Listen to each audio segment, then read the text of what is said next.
Week 3.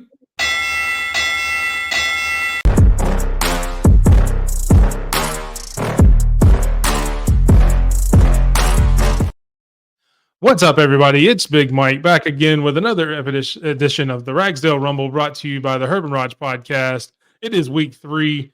Hope everybody's doing well. We will get with our competitors. Rodg, how are you doing today? I'm doing fantastically splendid on this beautiful Wednesday evening. Mike, how are you doing? I am doing awesome as well. I'm glad to hear that. We will also check in with, I guess your name is number 2 this week.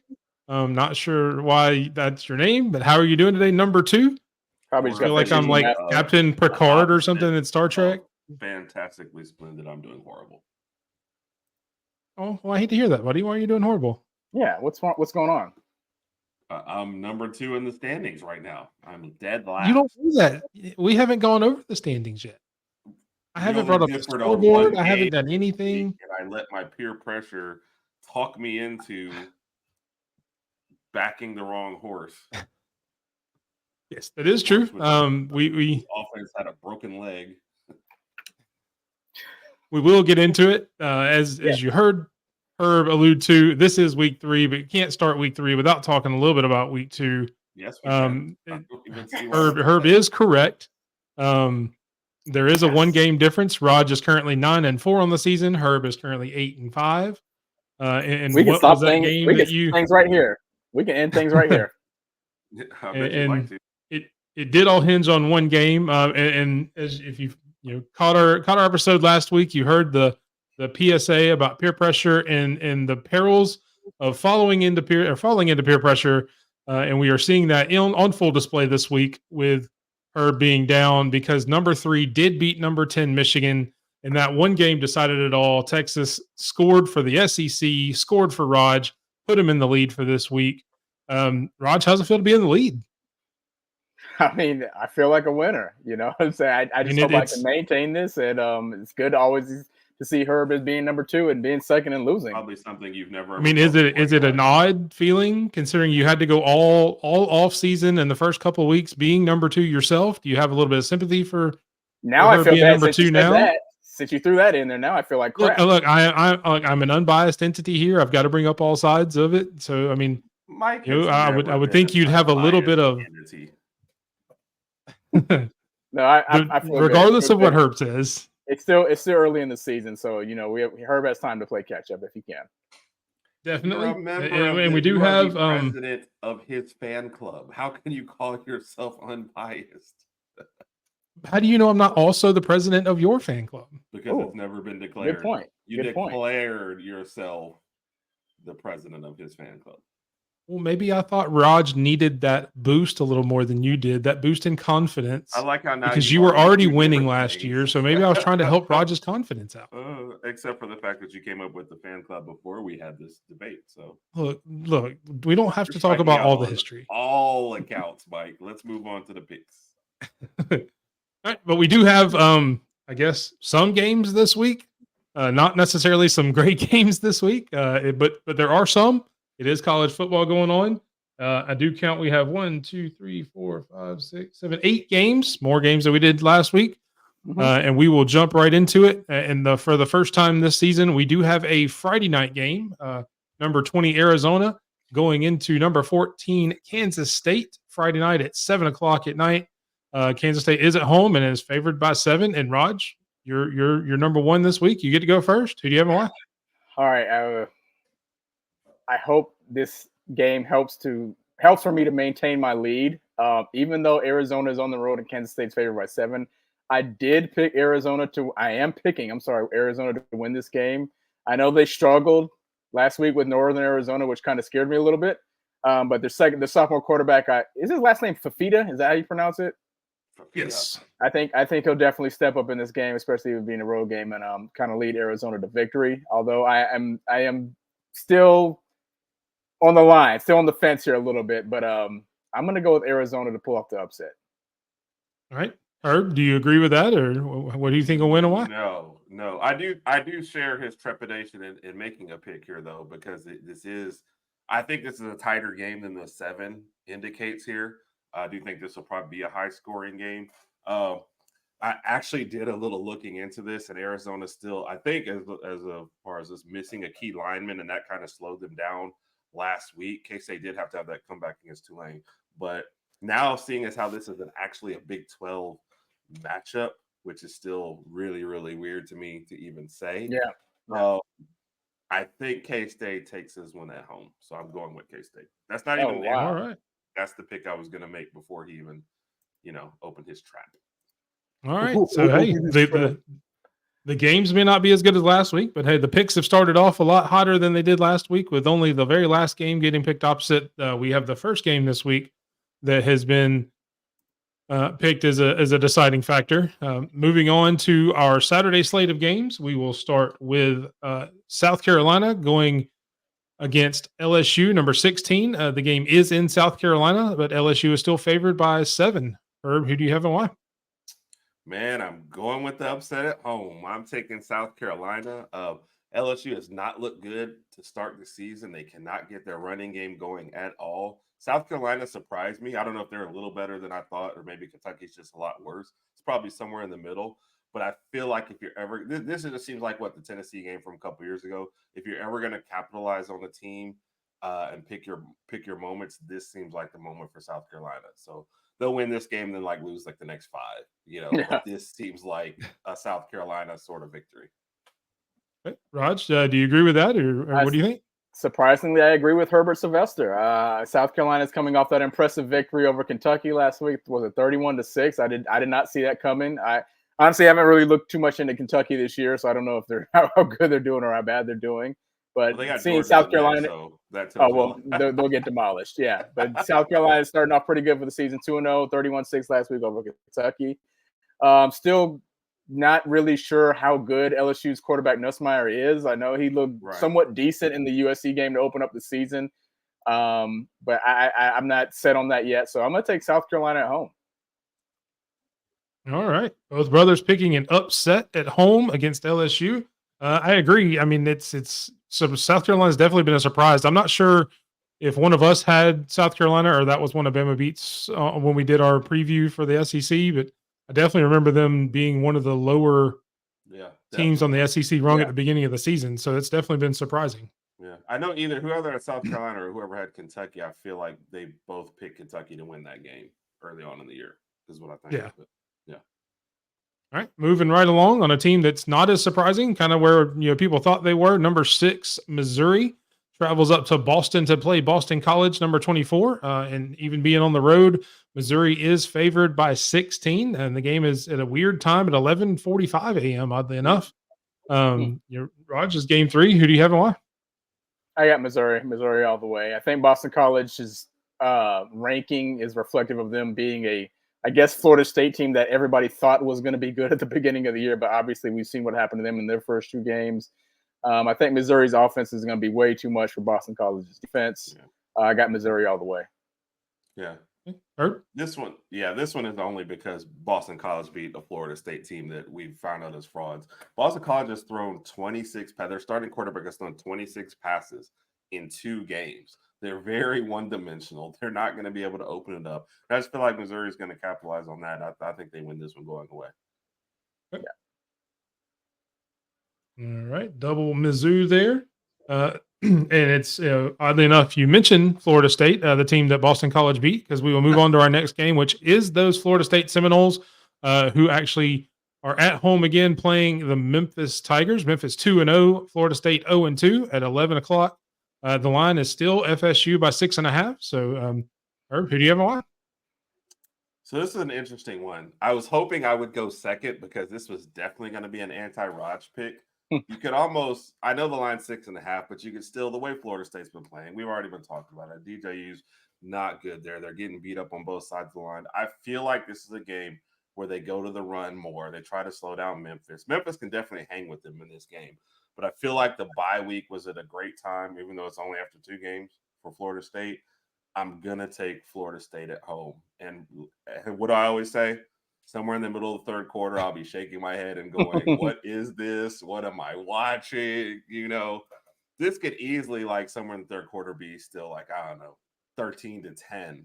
You know what I mean? Like, just because Florida State can't open it up. If Memphis gets a couple touchdowns, you're like, okay, this game's over. So Florida State has to. I think they have to grind this game out. They have to.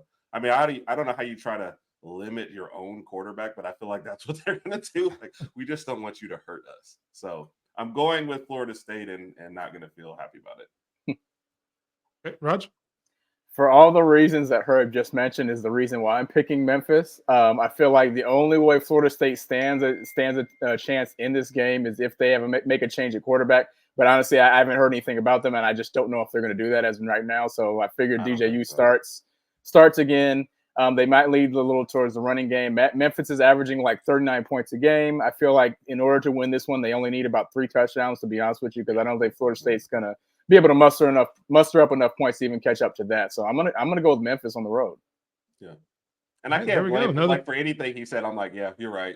No, that's right too. Yep, good point. So it's like, what do you do? I'm really smart. Well, you went too far. Pump the brakes. Well, following on from Florida State being a huge disappointment this season, we'll run into another disappointing team this week. The Notre Dame Fighting Irish travel into Purdue. They are still ranked number 18, Notre Dame is, even after the loss to Northern Illinois. It is a 2:30 game, and Notre Dame is still favored by 10. This is another odd game. So, Rodg, go ahead first. Who do you have and why? It is an odd game. I think Purdue's only played Indiana State, beat them 49-0. So I really don't know what type of team Purdue has. We pretty much know what Notre Dame is. They're pretty much almost like the same team pretty much every year. But with that being said, I'm going to go with Notre Dame on the road. I think their defense is going to slow down Purdue's offense a little bit. So, I feel confident with this pick. I'm going to go with Notre Dame. Yeah, all right, Herb? I agree with that. Freeman's record off of like the baffling losses that he seems to happen every year is actually really good. He seems to get his team fired up at the wrong times. Like, hey, we need to get fired up for this. A little crappy game, can't do it. But hey, we just lost an embarrassing game. The next game, he usually bounces back. So I think Notre Dame takes this one fairly easily. All right, both brothers picking a bounce back in the season. Purdue's only played like one game. Like, how is? Yeah, they played one game and then they had a bye. Is that like who does that? So they didn't play week 0 either? No, I don't think they did. Oh wow, week 0. They played Indiana State, then they had a bye. Like who? What was that for? All right then. Who's scheduling a bye after Indiana State? Like who? Yeah, I'd hate to see the end of their schedule. Yeah. Right. And look, I will apologize to the audience. I know I said Tuesday night on the Herb Rodg podcast in the chat that we weren't going to pick any more Colorado games, but you can't get around it. It is a huge rivalry game. It was a very close overtime game last year. You do have Colorado State and Colorado. Colorado travels into state as a 7-point favorite still. The game is 6:30 at night. Colorado State obviously looking for revenge for that tough loss last season. Herb, you're up first. This was the other one. I was like, I just want to take whoever he doesn't take. This would be my anti-pick. If you were ever going to go against Colorado, I mean, this is the time, right? Like, can you also the loss of the other Sanders in this one only hurts a defense which is always looking bad. To come off the loss to Nebraska, Colorado State, for them, good. You got Texas first game because you get to get that, butt kicking out of the way, and you get to recover in week 2. You mentioned last year. I got to go Colorado State at home. I got to go Colorado State at home. Rodg, do you agree? I agree. I mean, the last year's game, we talked about it last night on the show. That was the one that came down to 43-35, ended like at 1 o'clock in the morning. Colorado's offense, we know what they can do, but we don't know what their defense can do, or if the defense can prevent Colorado State from scoring. One more thing about Colorado. I don't think they know what their defense can do either. Yeah. Another thing about Colorado's offense is their offensive line is still tricky, still taking a beat down. So I think Shedeur is going to take some more hits in this game. This is also going to be a revenge game for Colorado State, and I think they're going to get their revenge Saturday night. So I'm taking Colorado State. Yeah, and one other thing to this game, I heard our buddy JB talking on his show last night. Him and his, I can't remember his co-host's name. I apologize JV's co-host. I can't remember his name. No, not on the yeah, Tuesday yeah, night show. Yeah. Is this a situation after Dion and Shador putting all the blame on the offensive line? Is this something where you think the offensive line isn't as motivated to play? Do you think that comes into play at all? I don't know that they can play any worse without, with or without motivation. Yeah. But I don't think in spots like you're going to be helping your quarterback up or there'll be an apology. You just kind of be like, hey, it seems like if I block well or I don't block well, you're going to blame me anyway. So who cares? Right. Yeah. So Yeah. I think it'll be not like, it won't be like, what was it? What was the longest yard? What was the football movie where they just all give up and let the quarterback get smashed? But was that The Replacements? It was any given Sunday. It was it's a Okay. then that's the reference they made on their show was Willie Beeman. How Yeah. they did it to him in Any Given Sunday. That was kind of the same reference that they made. So where they just kind of let him go and said, "All right, it's all you." And so, all right. So we will move on from this perceived train wreck and on to the next game again. West Virginia travels up to Pittsburgh. Former Alabama quarterback Holstein is playing pretty good for Pittsburgh. They are. It's a 2:30 game up in Pittsburgh. West Virginia is still favored by 2 on the road. Sorry, I think Herb. I think you're up first on this one. Who do you have more? I'm going Pitt at home. I feel like and it seems like, I guess, in the recent history, they kind of go back and forth. The home team seems to win. Pittsburgh pulled one out 2 years ago. So I know West Virginia has talked about, openly wanting revenge for that, giving a game away. But I got to back my boy, Eli Holstein, the best Eli to ever play football at home. Oh, wow. I think they take this one, the backyard brawl. I wonder if Mr. U is going to watch this. Yeah, he'll never watch it. So he'll never know what I just said. So. I'm taking better than Eli Ricks too. Eli, he didn't play quarterback, right? You just said to play football. You didn't say play quarterback. Well, the best Eli to ever play quarterback. But yes, he's better than Eli Ricks too. All right, so you pick Pitt to win. Rodg, do you agree? I got to go with Pitt. Eli Holstein. Wait, is that his name? Manning. Yeah. No, Eli Holstein's you had it right. Got you messed up. He's got about 635 yards, 6 touchdowns, a few interceptions here and there. But I'm going to go with Pitt in that offense to win. Honestly, one reason why I'm picking Pitt is because they do have Alabama ties with Eli Holstein. Other than that, I'm going to take Pitt at home. So I say Pitt by a field goal. I like it. And on to what I believe could be one of the more interesting games of the season, especially for these two teams.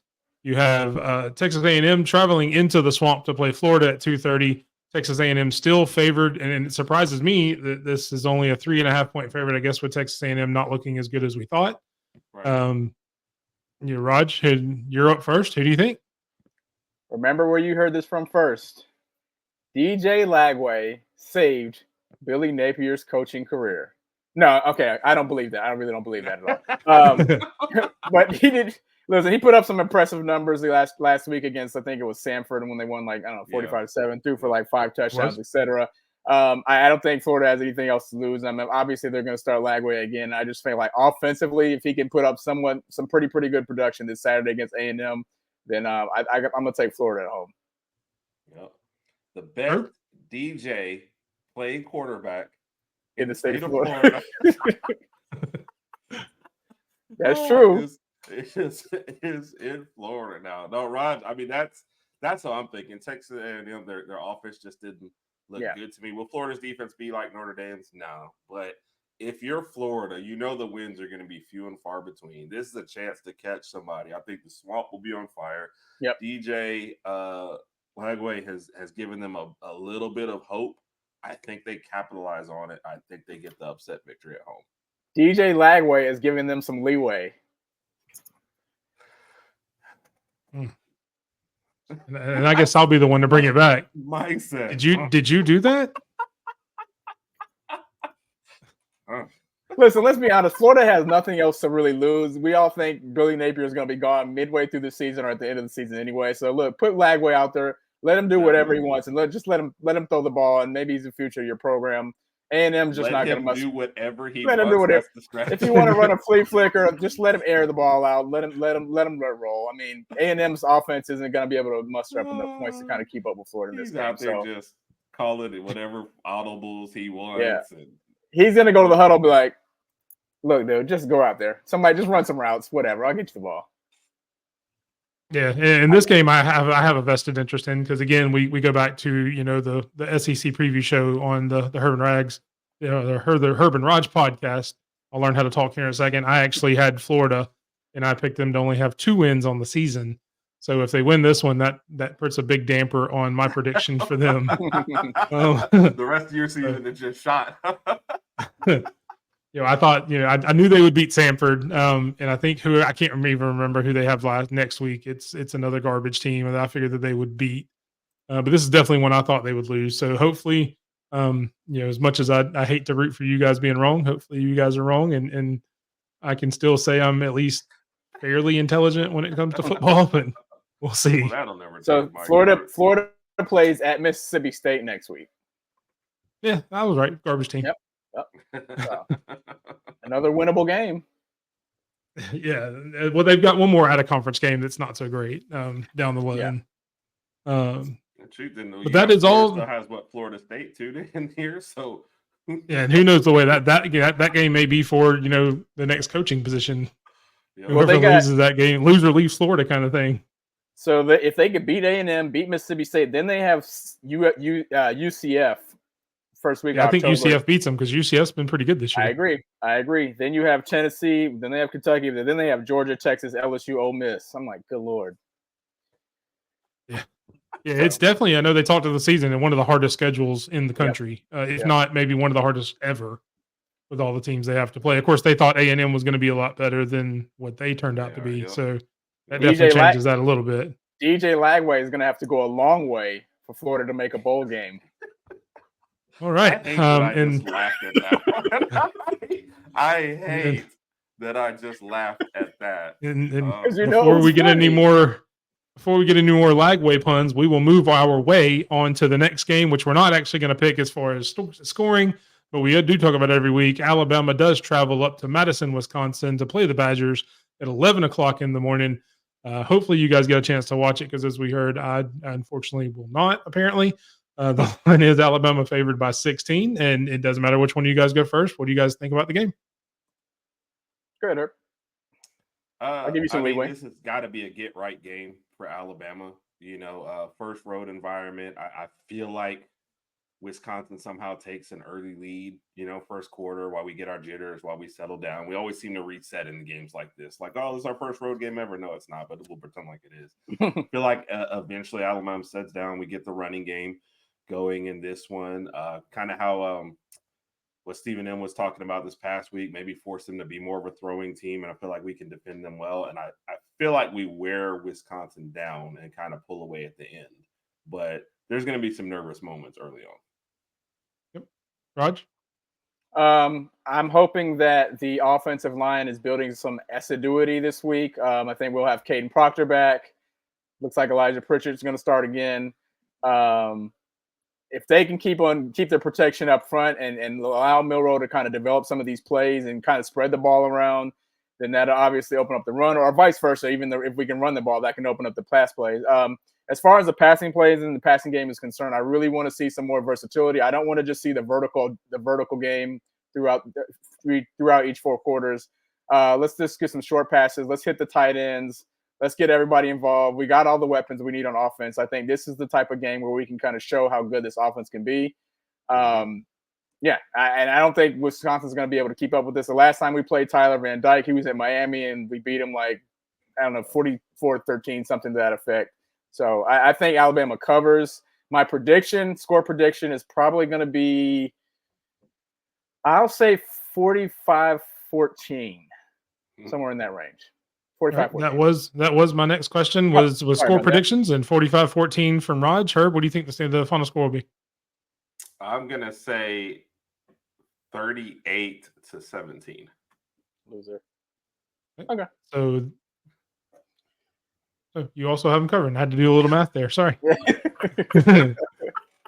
Carry the one.